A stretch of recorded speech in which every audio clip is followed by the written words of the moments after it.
digamos, estremece.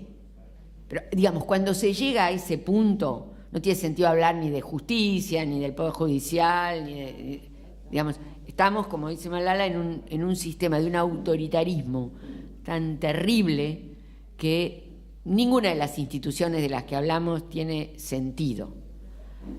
Yo quería agregarle una cosa a esto.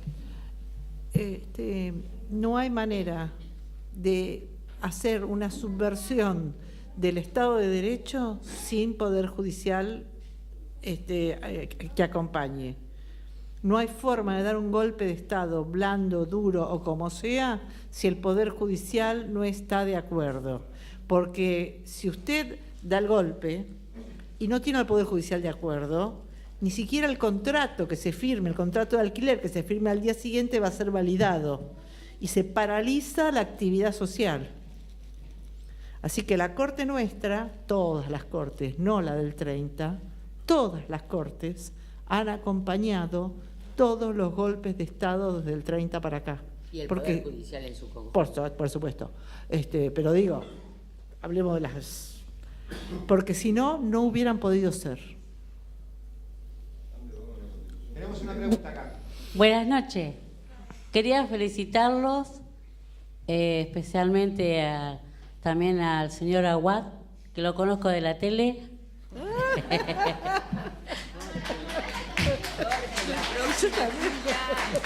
final es un mediático el mismo. Bueno, como ciudadana quería felicitarlos. Si se podían quedar a vivir acá mejor. Bueno, vamos a tener que venir, ¿veo? Porque después cuando nos echen...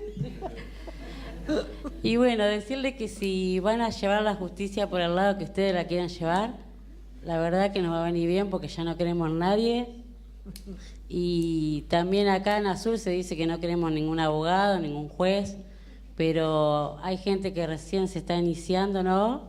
Abogados y eso, y bueno, queremos creer en ellos también, que hay muchos que están acá. Y bueno, si van por la justicia por el lado de ustedes que la quieren llevar, el apoyo mío. Bien, ya estamos sobre los límites del tiempo. La casa nos sigue cobijando y nos seguirá cobijando ciertamente, pero se me ocurre ahí, charlábamos con los compañeros, por lo menos 2 preguntas más. Hay uno que está manoteando hace rato como cieguito nuevo y podemos meter 1 o 2 más si les parece a ustedes. Hola, buenas noches. Hola. Yo quisiera hacer una pregunta. Cuando Néstor asume y cambia la Corte, si bien muchos son técnicamente irreprochables, y esto es fácil decirlo con el diario del lunes, terminamos con Lorenzetti como presidente. Sí, a nosotros nos pasó lo mismo, mire.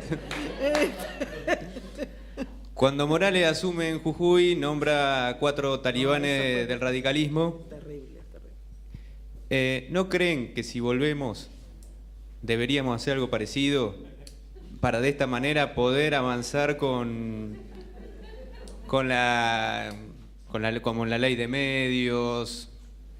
Porque terminamos haciendo algo positivo que no se nos vino en contra, mientras ellos ni bien asumen, hacen todo lo contrario y pueden permitirse poner a Milagros Salas presa,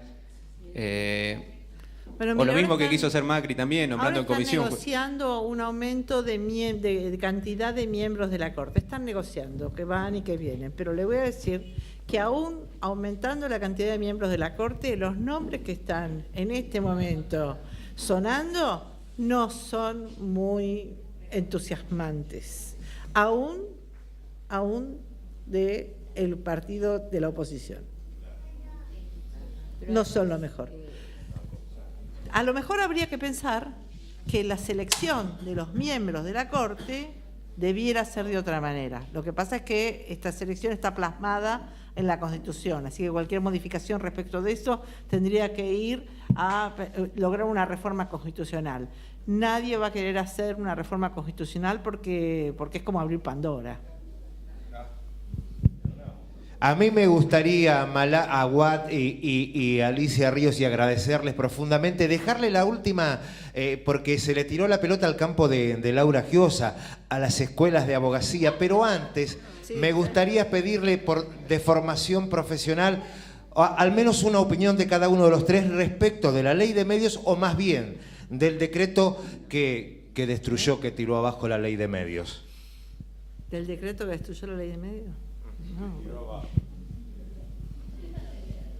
¿Vos? Sí, te toca. Para eso creo que cierres vos después, o si querés también.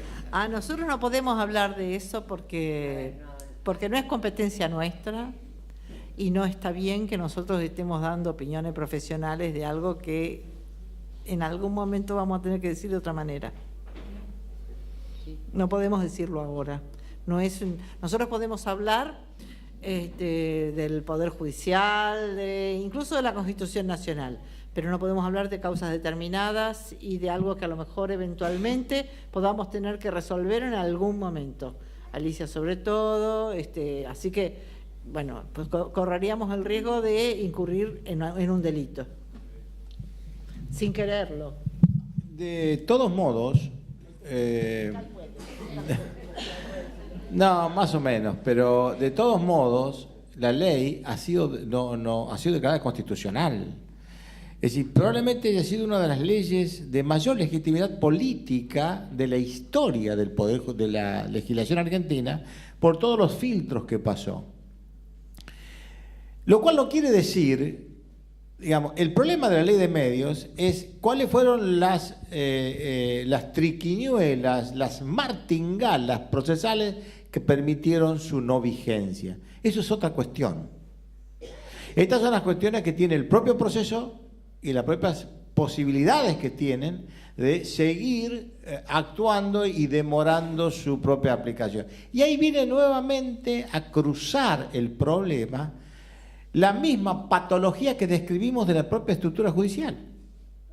Mire, cuando nosotros acompañamos el proyecto de democratización de la justicia, recuerdo que a nosotros lo que pretendíamos era de que el órgano político del Poder Judicial, el único órgano político que tiene es el Consejo de la Magistratura.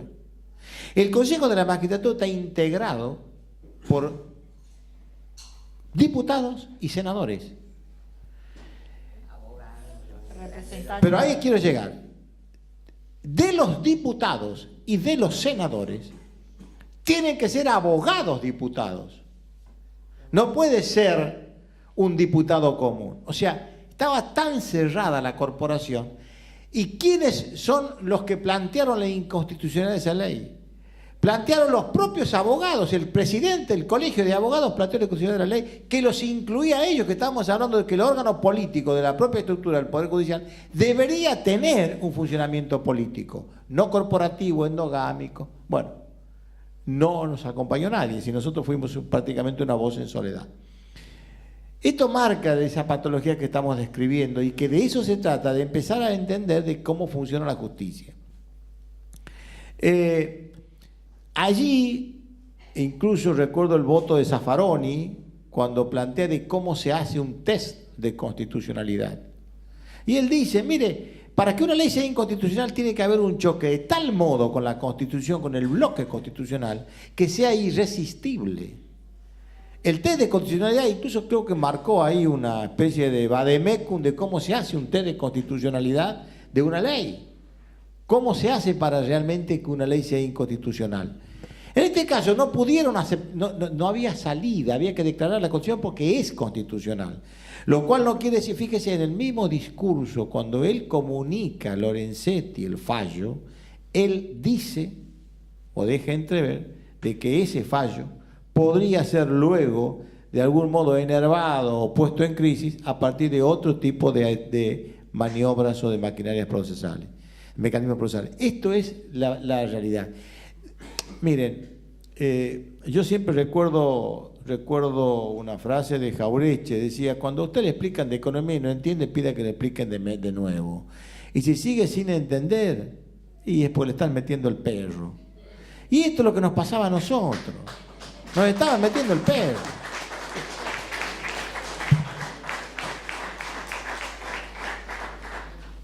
Ahora me toca a mí. Sí. Yo tengo que responder la responsabilidad de las facultades según lo que me han dicho en esta situación.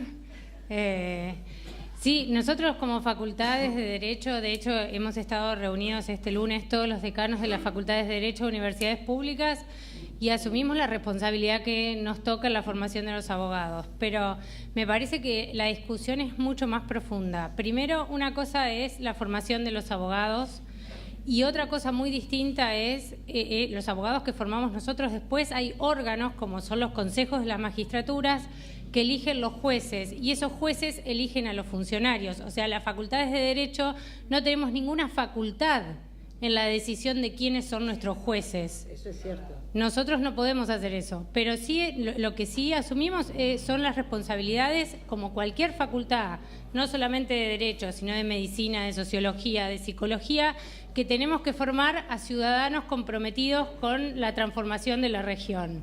Lo que esta facultad, por lo menos mi facultad, intenta hacer todos los días es lograr que nuestros abogados estén comprometidos con la ciudad y por eso con la ciudad y con la región y con la transformación de cada uno de nosotros para ser mejores ciudadanos y lograr hacer efectivos nuestros derechos. Lo que falta no es que la facultad forme buenos abogados.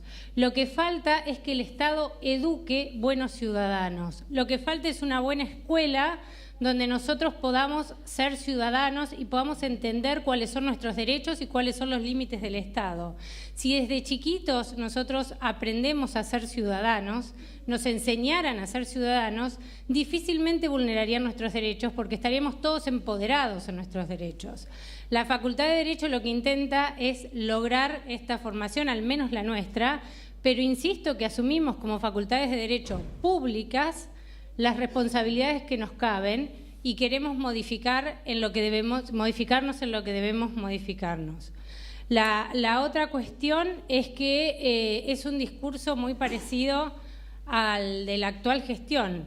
La actual gestión sostiene que la responsabilidad del Poder Judicial son las facultades de Derecho y lo que quiere es no solamente modificar los planes de estudios de las facultades de Derecho según lo que ellos entienden que debe ser un buen abogado, y esto lo dicen no desde el Ministerio de Justicia, sino desde el Ministerio de Educación, sino desde el Ministerio de Justicia, sino que también quieren sacarnos la posibilidad de dar títulos habilitantes.